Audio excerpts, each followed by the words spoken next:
Hello, everyone, and welcome to Growth Spotlight. I am Eren, founder of Next Big Thing. Today, we have got a very, very valuable guest. James is with us today. I will leave the floor to him for his own introduction. Sure. So my name is James. My company's Clear Sales Message. And basically, I teach people how to sell for a living.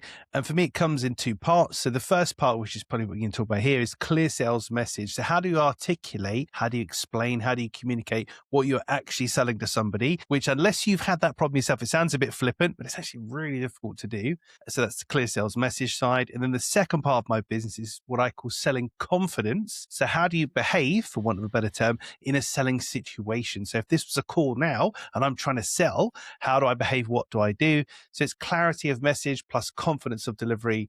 That's how we drive conversion. But I spend 90% of my time in the Clear Sales Message world, just helping people to name businesses, products, and services and explain what they do in a way that's concise, commercially viable, and just easy for everybody to understand and recall. I would like to kickstart with the persona and the problem that I'm seeing in our accelerator programs for several years. The persona that I'm talking is B2B founders. And the challenge they are facing, what we see in our accelerator program is, as a B2B founder, naturally, when you start to grow your business, you start to have new solutions, sometimes new products, sometimes new features. Then the depth of your expertise is becoming a part of the company, part of the product. Then you start to sell to different type of enterprises, SMEs, different type of stakeholders.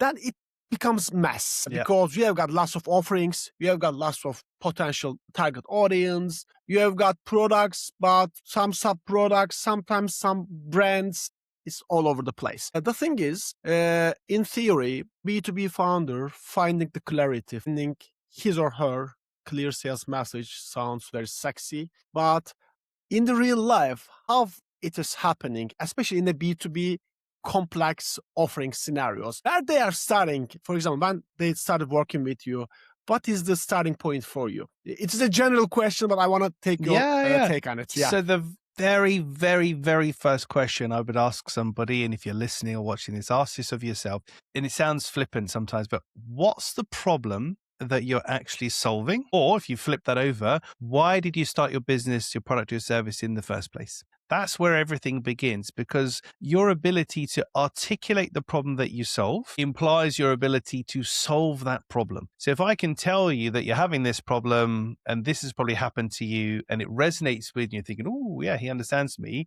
That's a very, very good thing. So my ability to articulate the problem implies my ability to solve the problem. So that's the first thing. But to go back a step, because your first question really was, there's just so many people and stakeholders and like, wow, it's so confusing. And sometimes I get asked this question of like, is a clear sales message just one thing? Like, how do you get everything to one thing? How does that work? And it kind of is and it kind of isn't. So a clear sales message is, we have a high level articulation of what we might do for somebody, but then we'll spin that off into different personas and different audiences. And the way that I do this, because I'm very, very practical and I don't want to give people kind of expensive PDFs that sit in drawers or tell them things that work in theory, but not in practice.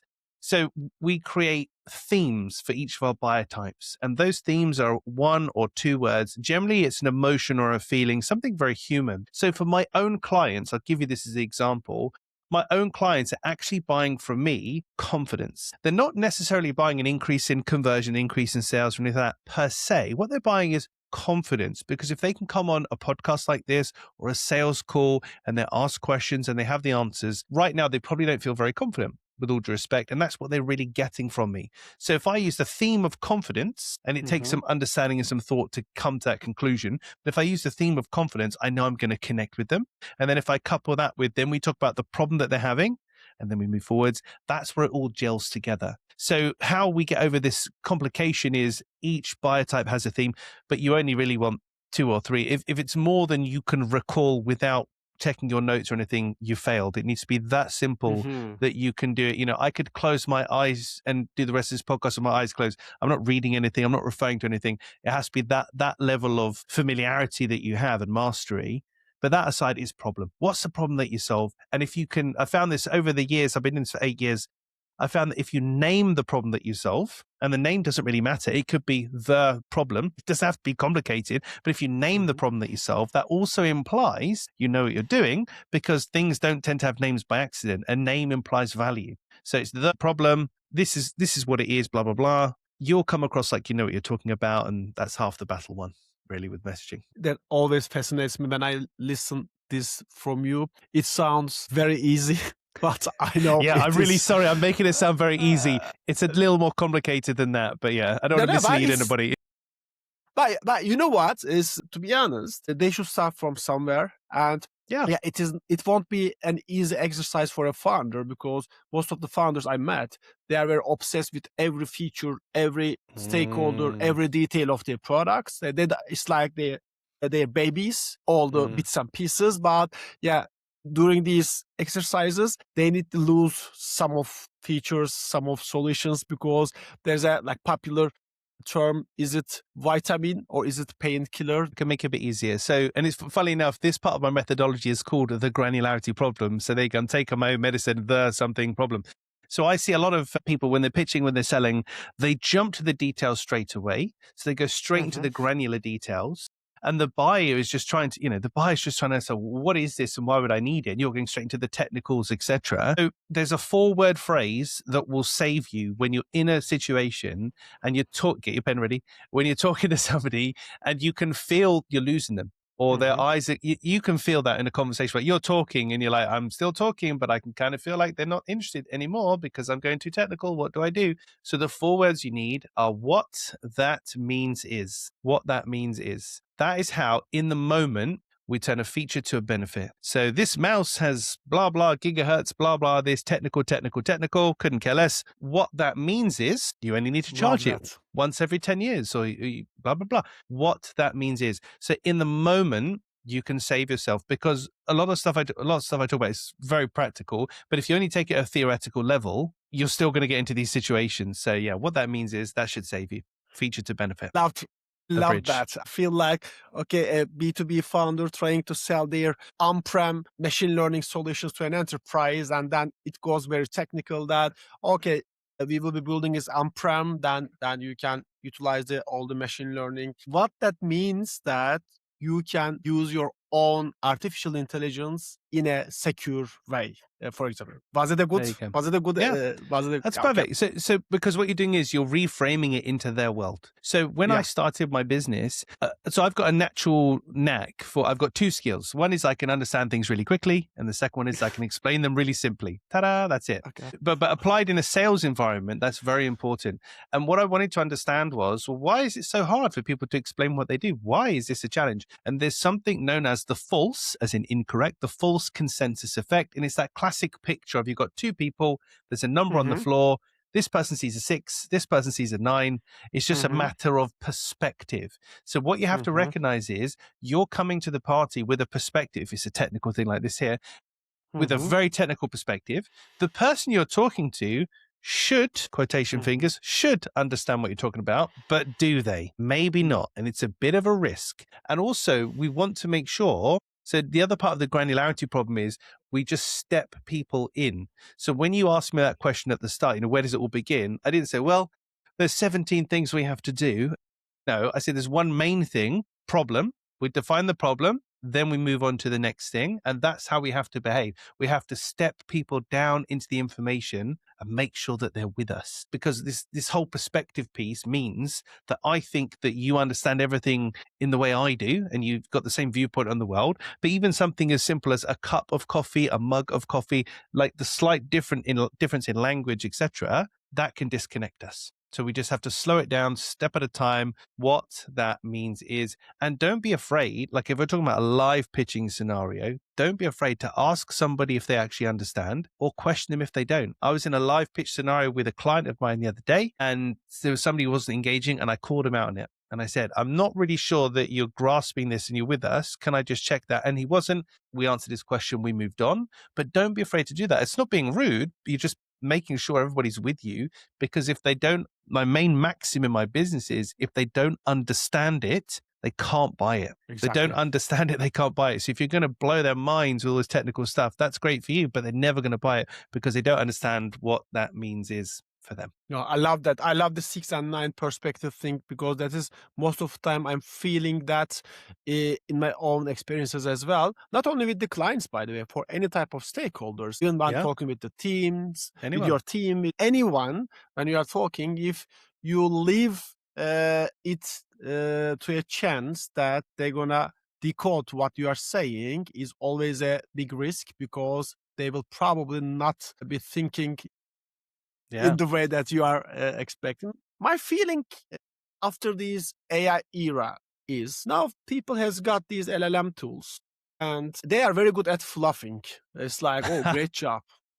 Yo, did you? Wow, that is the best thing I've ever heard. This type of stuff. I'm also using them, and when I've got an idea, it's like naming something or finding these value propositions and etc. It feels like, yeah, things are getting easier for the founders, but what I feel is things are getting harder, because now it's becoming harder to get this clarity, because there are lots of things. You start like working with the LLM, you spend 4 hours and you are in the rabbit hole, you didn't make any output.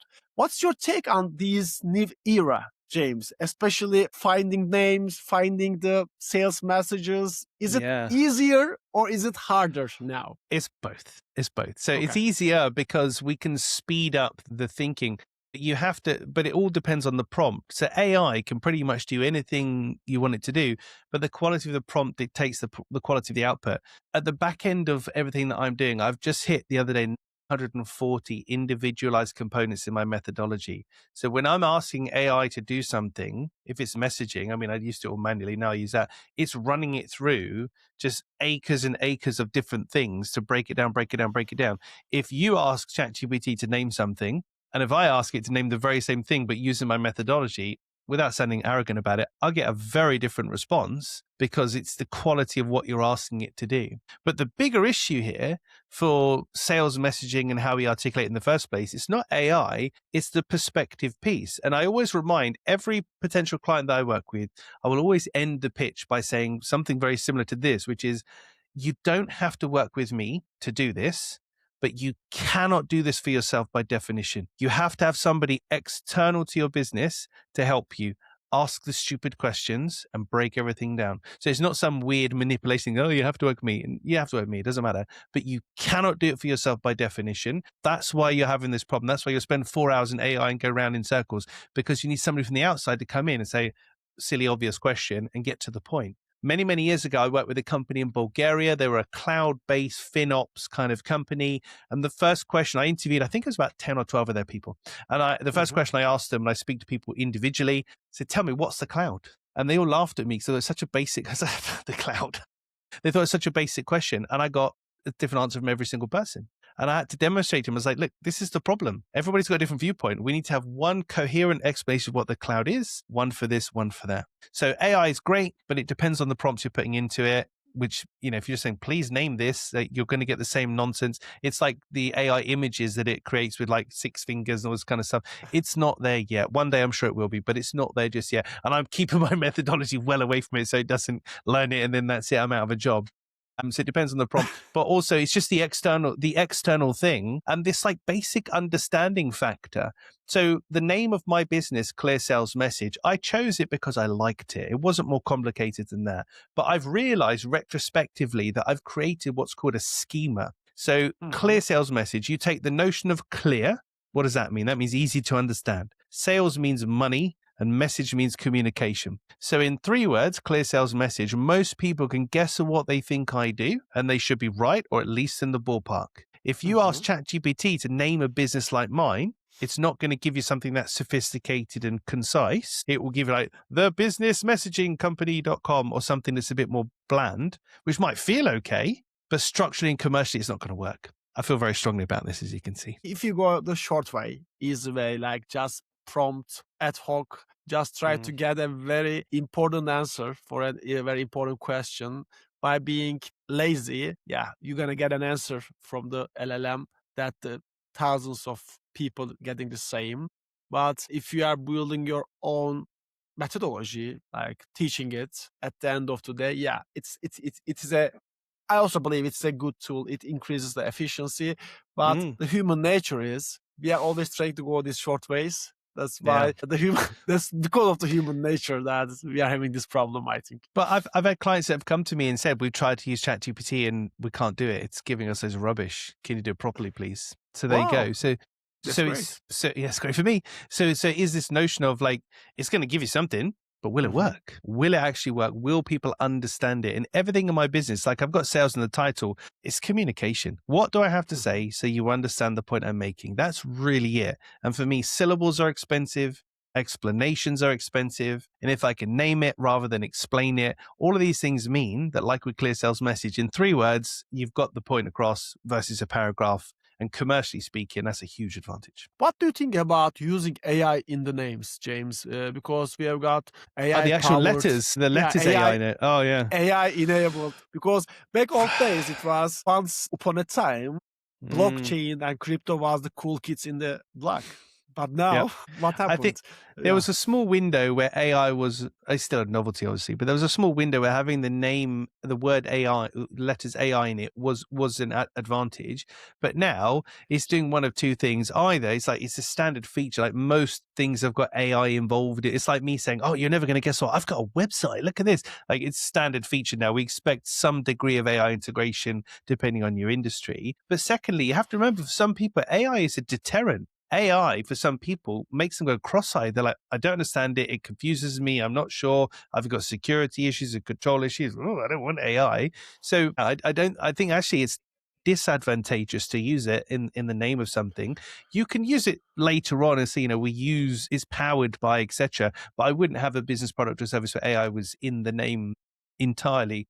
I just think it would also date very quickly because I think the term AI will probably evolve at some point into something else. You're now, if you think about companies like Car Phone Warehouse, like they started when car phones existed. My son, and like most of the guys that I work with and I know, they don't know what a car phone is.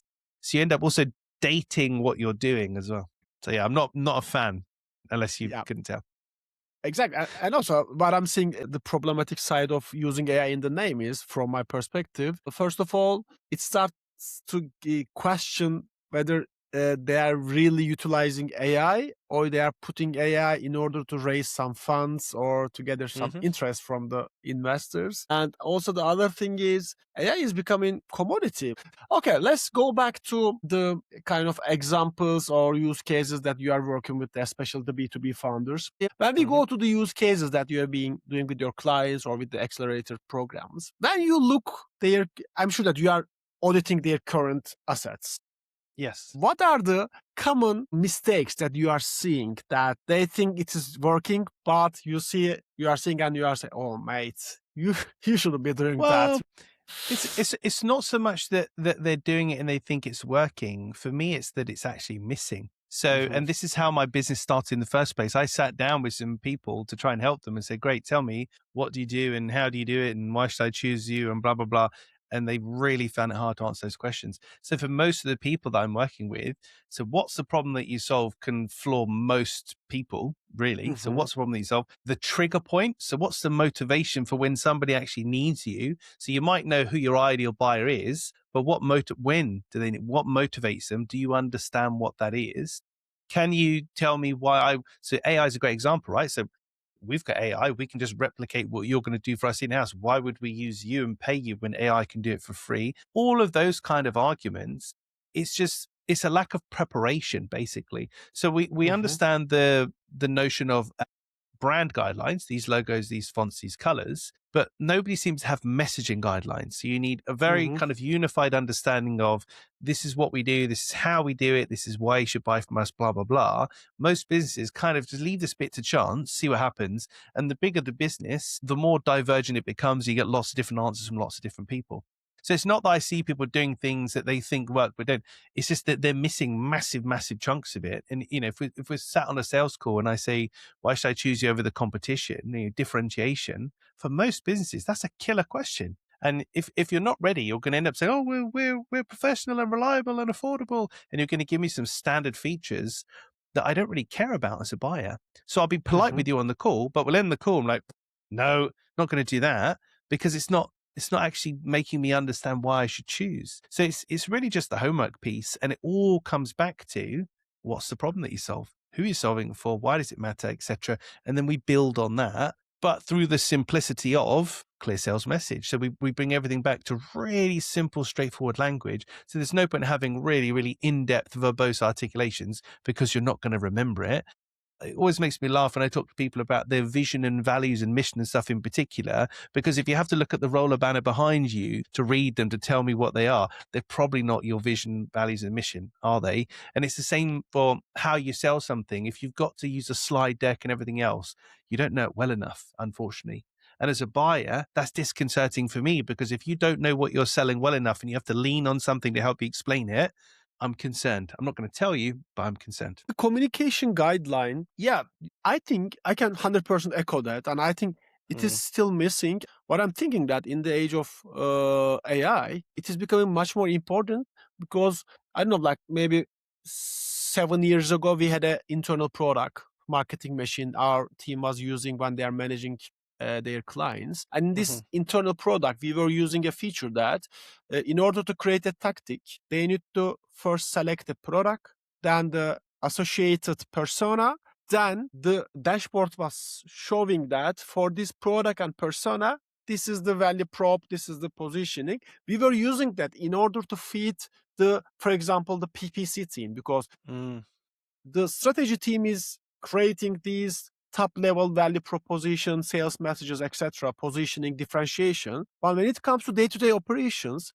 the PPC guys, the ones who are opening the ads, and Google doesn't know any idea about this. Why they were like ad hoc generating some stuff. Even working with the LLMs, if you have got these guidelines, and then today we are talking about the simplicity, but it all depends on the target audience. If you are selling a technical product to a technical person, then your sales message can be very technical, but it should be simple to this persona. That's why when you told that, I still see a huge potential. Maybe it can be one of the low-hanging fruits for the B2B founders. If they create these top-level messages as well as persona-based messages and give it to their sales and marketing teams when they are generating the assets, then they will be connecting a very important dot between the company. And I don't know if there are some products or if there are some,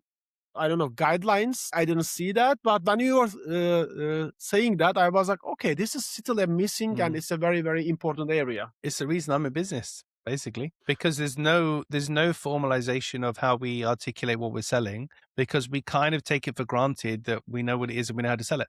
And that's it. And it's like not more difficult than that. Coupled with, I see it from this point of view, you see it from that point of view. And and it gets complicated. Exactly. And you will be in the business for more years, because I think it's with this AI fluff, I think we are experiencing this abundance. There are lots of things, but the quality is decreasing sharply. I'm starting to see, unfortunately, lots of AI fluff, AI slop going all over the place in the form of video, in the form of text, in the form of messages. Even I'm seeing that when somebody is outreaching me with an email, the sentences they choose to describe what they are doing is generated by the AI, and you can easily detect that. That's why I'm sure that you will be in the business for more years with that exponential demand, my friend.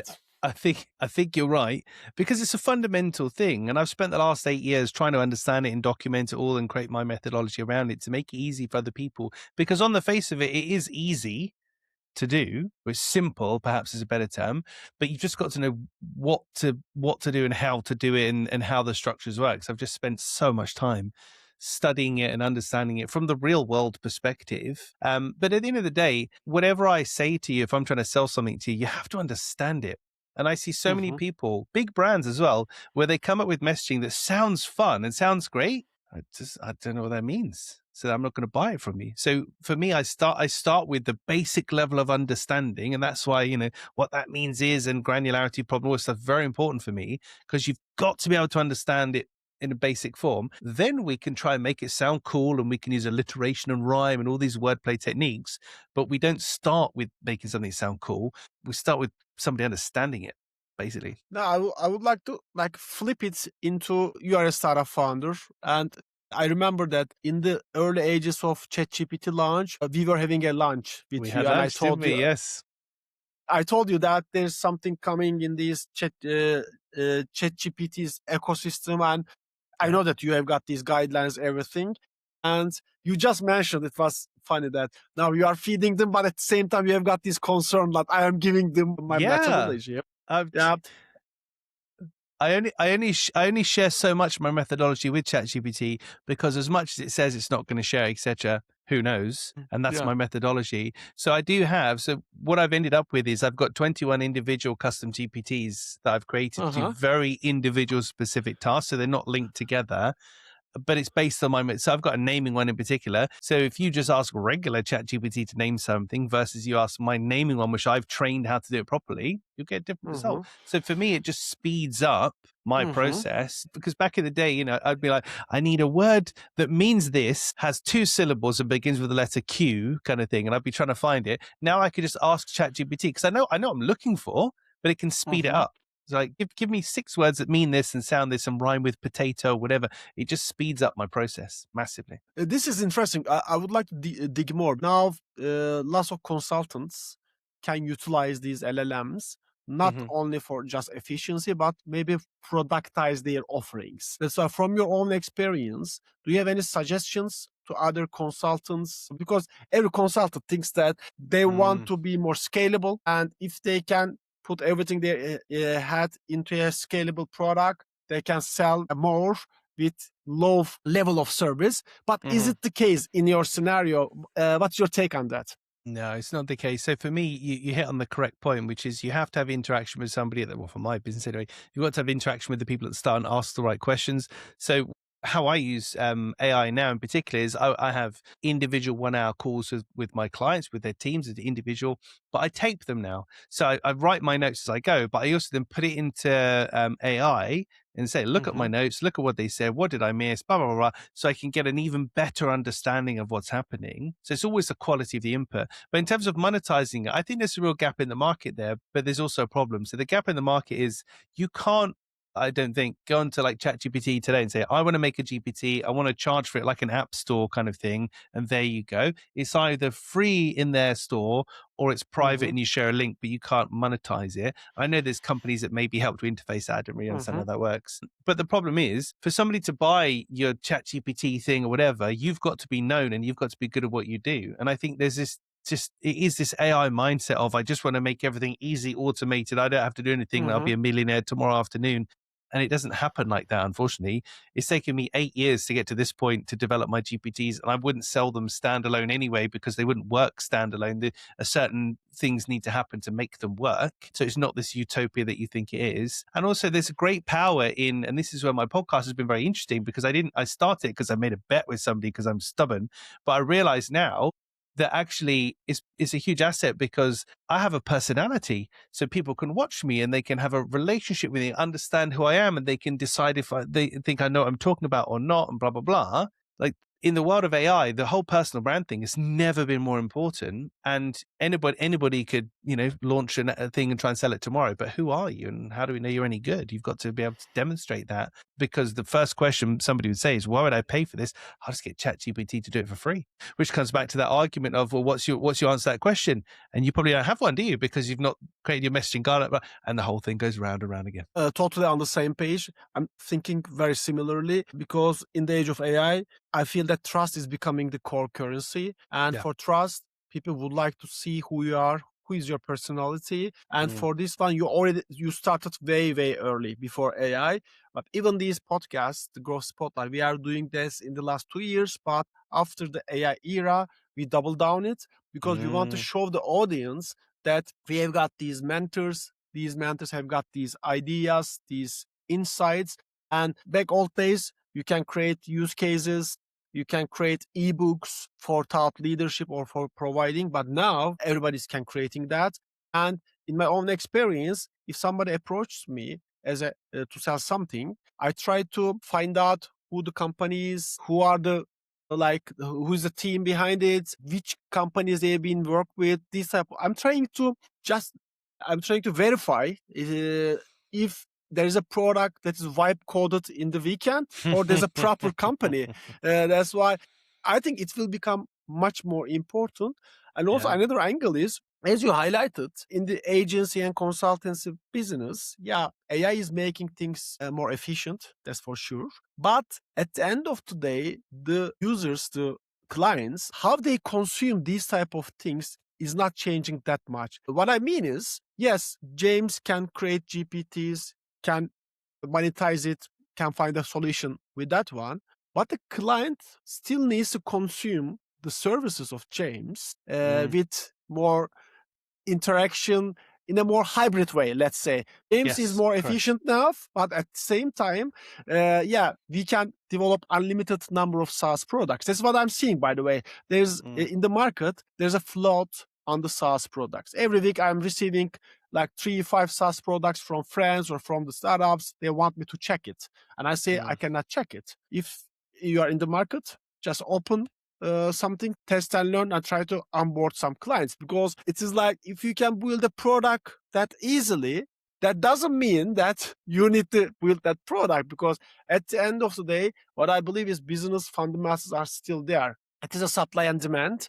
Yeah. And in our case, in the agency/consultancy side, I think the need for non-technical, non-AI driven, more humanized services will become much more important. Yeah, no, I think you're probably close with that, because there's definitely an inference that dealing with people is a higher quality. Even though we recognize AI can be better than people are doing certain things, dealing with people infers a higher level of quality and care, because AI can turn out any old nonsense. It'll give you a picture of somebody with 6 fingers and think that's okay, and you pick it up and go, oh, you're right to pick me up on that. So it's not at that stage yet. But yeah, fundamentals are fundamentals for a reason, right? So I've just hit 1,000 podcast episodes, so I've got 1,000 things people can watch and size me up. It shows I have consistency. I'm a hard worker, and I've got a methodology because all the episodes are different, blah, blah, blah, blah. So all of those things still ring true. And it comes back to, and you'll remember, you'll probably roll your eyes because I always talk about this, but when I started my business, I wanted to have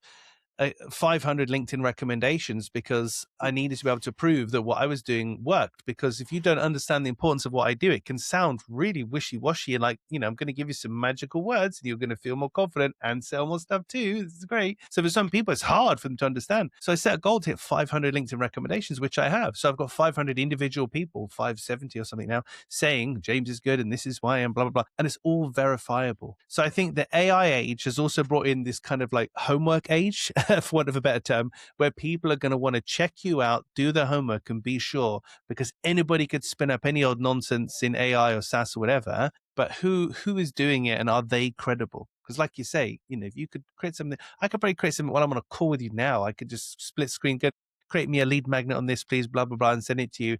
And it's got lots of words in it. It's verbose. It looks like I spend a lot of time in it, but I haven't. And it's probably wrong. It's worthless. And it's that same argument of your messaging can sound awesome, but if people don't understand it, it's worthless. It's that same thing. Working hard and being consistent and having a good reputation, funnily enough, are still the good places to put your money on. Funnily enough.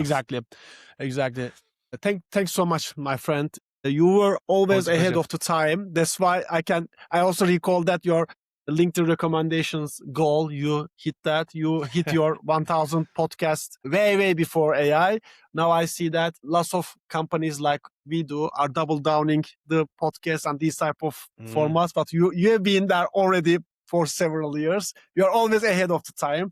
That's why we need to check what you are doing currently. I'm not some kind of Nostradamus, I can assure you. But the one thing that I have been doing and I am doing, and it's taken me 8 years to do, so if you want to copy me, good luck with that, is so at the very start, so the false consensus effect thing. So when I sat down, I was like, why can't people do this? And I realized, and it's a cognitive bias, it's a heuristic, it's a thing. And I got into like behavioral science and everything else. I'm just going to start to document this. That would probably be a good idea. So now, my website's over 1,000 pages and they're all interlinked, and each page has a video, an explanation, an image, everything else. So now I'm optimizing for SEO on my website, but I've got nearly 1,000 linked pages to do so, and blah, blah, blah, etc. So I think maybe if you think I'm the future kind of teller that you think I am, maybe that's the next play. I don't know. But It's taking me 8 years to do it. So I think that's the difference, isn't it? It's like AI might feel impressive, but if it takes 2 seconds to do something, how good could it really be? I think that's it. But that's what I'm working on at the moment, is this kind of SEO domination, because I've just got such a huge asset, which is my methodology. It's everything that I've created.